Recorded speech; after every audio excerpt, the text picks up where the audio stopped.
How's it going, guys? I'm Abysmal, and I'm the Guildmaster and Raid Leader for a 2-night Mythic raiding guild in World of Warcraft. On this channel I talk about the systems behind running a stable raiding guild, sort of things like roster building, recruitment, benching, and all that kind of thing. So, we're on the last Mythic boss at the moment, Lura, or Midnight Falls, and it's made me realise something that I don't think gets talked about enough. People always say the final boss is the hardest fight of the tier. Mechanically, yeah, that's true, typically. But I actually think the hardest part isn't the boss at all. I think it's what the boss does to your guild. When you finally reach that last encounter, there's this massive sense of achievement, especially if it's the first time. You've reached like an end boss, mythic end boss. You've worked your way through the tier, killed every other boss, and now you're standing in front of the one thing that matters most. Everyone's excited, everyone wants to get the cutting edge kill. But after the excitement wears off, something changes. You realise this isn't going to be another 10, 20, 30, 40, maybe 50 pools like the bosses previously. You're settling in for potentially what could be weeks. And that's where the real challenge starts. Earlier in the tier, wiping doesn't really bother anyone, especially for the first 4, 5 bosses. Everything's kind of new, fresh, shiny. Every pool teaches you something. People are laughing between attempts. You can feel the momentum, but on an end boss, it's different. You're walking back into the same room, looking at the same mechanics, listening to the same pool countdown over and over again. That's when progression stops being about learning mechanics and starts becoming more of a mental game. I've always thought that the last boss exposes every weakness your guild has been carrying all tier. Anything that's not quite been polished off yet, or is a fix-it-later issue, is exposed on the last boss. Not just mechanically, but as a team or as a guild is in it as well.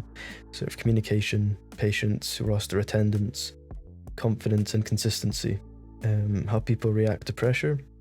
All of those things suddenly become just as important as actually playing your class or doing the fight correctly. One thing I've noticed is how easy it is for morale to slowly drift. Not collapse overnight, just drift.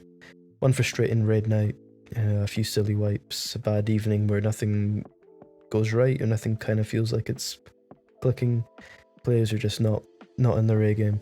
Nobody says anything, but everyone feels it. And if you're leading the raid, you have to notice these moments before they become the norm, because negativity spreads far quicker than confidence does. Something else I've learned over the years is that players and raid leaders often measure progress very differently. Players remember how many times they've wiped, they remember spending 4 hours and not killing a boss. But as a raid leader, you have to look deeper than that. Did the mechanics get cleaner? Was it more consistent? Did people survive longer? Did phase 2, for example, suddenly become consistent? Sometimes you make huge progress that doesn't show on the boss percentage, and it's your job to point that out to your raid. Because if all your team members remember is wiping, they'll never see how close they're actually getting, or the progress that is silently being made. I also think that this is where leaders can accidentally make things worse. One bad night appears and suddenly everything changes. New strategy, new assignments, new roster, new positioning. Sometimes changes are necessary, but sometimes they just lead to frustration disguised as leadership. Your team needs stability more than constant change. If people feel like every bad raid means the plan gets thrown away, confidence disappears very quickly.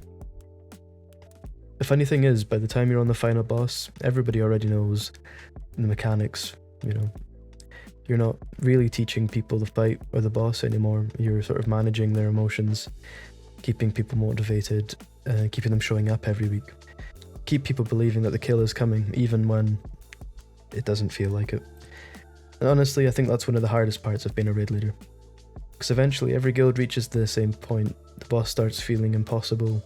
Progress slows down, people get frustrated, tired, and the excitement from reaching the boss disappears. And that's the moment that defines whether a guild gets cutting edge or not. Not because the mechanics suddenly became harder, but because mentally the team has decided whether they're still all in or not. All of this can also be looked at differently depending on what time in the tier that you actually reach the end boss. For us, for example, we've reached it this raid week, as in 10th/11th of July, and we have typically, as far as we know, 4 to 6 weeks left of the tier, and this can change the pressure that the team feels and that leadership feels to get the boss, because you know time is running out, and what would usually be a couple of wipes, a couple of it's okay, we can just pull next. The frustration in the team can build very fast here, and resentment and outbursts can occur. When everybody feels pressured and they feel like they're not pulling efficiently or time's being wasted, this can also drastically change the atmosphere of a raid.